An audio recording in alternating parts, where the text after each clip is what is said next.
Assalamualaikum warahmatullahi wabarakatuh. Siap izin memperkenalkan diri, nama saya Diva Srianjani beserta. Siap izin memperkenalkan diri, nama saya Novia Aprilia beserta. Siap izin memperkenalkan diri, nama saya Dewi Permatasari. Siap selesai.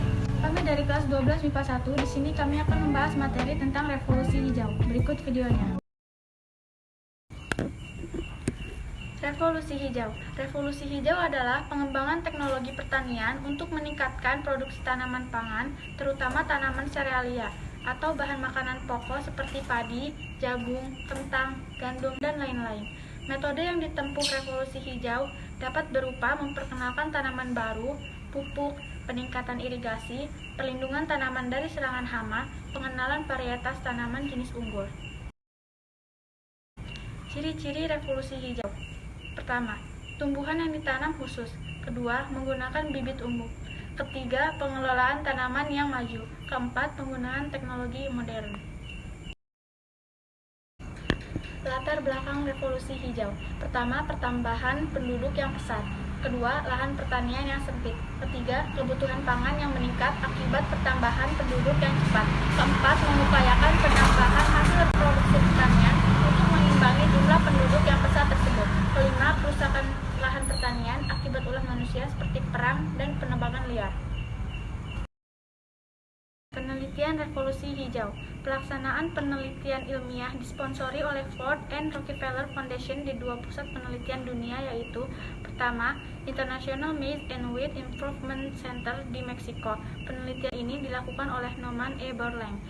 Kedua, International Rice Research Institute yang berpusat di Los Banos di Filipina. Revolusi hijau di Indonesia sudah dimulai sejak berlakunya Undang-Undang Agraria pada tahun 1870 yang dikeluarkan oleh pemerintahan kolonial Belanda, sehingga di Indonesia dapat dikembangkan berbagai jenis tanaman. Dalam perkembangannya pada masa Orde Baru, program revolusi hijau digunakan sebagai salah satu cara untuk meningkatkan produksi pangan di Indonesia, terutama produksi beras. Revolusi hijau dilaksanakan secara sistematis, terprogram, dan terus-menerus, sehingga dapat meningkatkan kesejahteraan masyarakat Indonesia. Hal itu dibuktikan dengan Indonesia mampu meningkatkan swasembada pangan, yaitu penghasil beras, sehingga Presiden Soeharto mendapat penghargaan Nobel. Usaha yang dilakukan pemerintah Orde Baru untuk meningkatkan swasembada pangan nasional, yaitu 1. Program bimbingan massal atau BINAS untuk meningkatkan produksi beras. 2. Program intensifikasi massal atau INMAS yang merupakan kelanjutan BIMAS. 3. Program intensifikasi khusus atau INSUS yang merupakan upaya meningkatkan produksi per unit.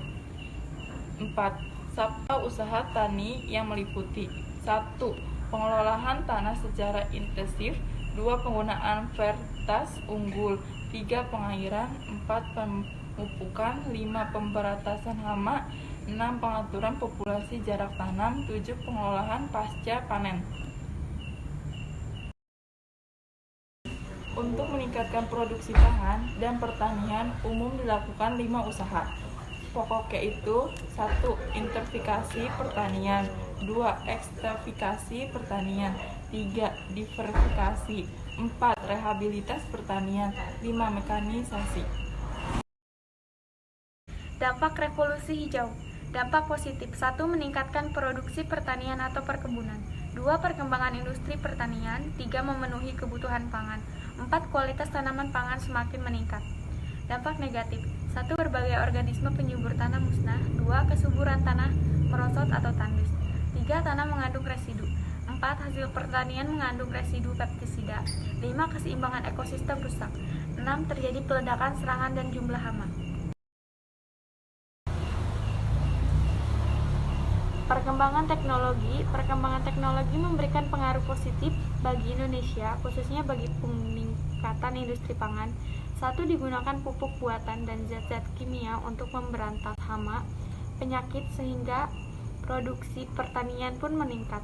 2. Proses pengolahan lahan pun menjadi cepat dengan digunakan traktor.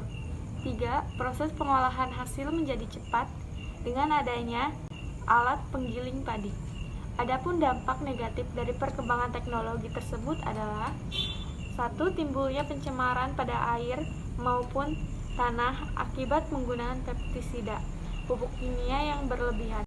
2. Penggunaan pestisida dapat membunuh hama tanaman sehingga memakan hama, burung, ikan, dan hewan lainnya.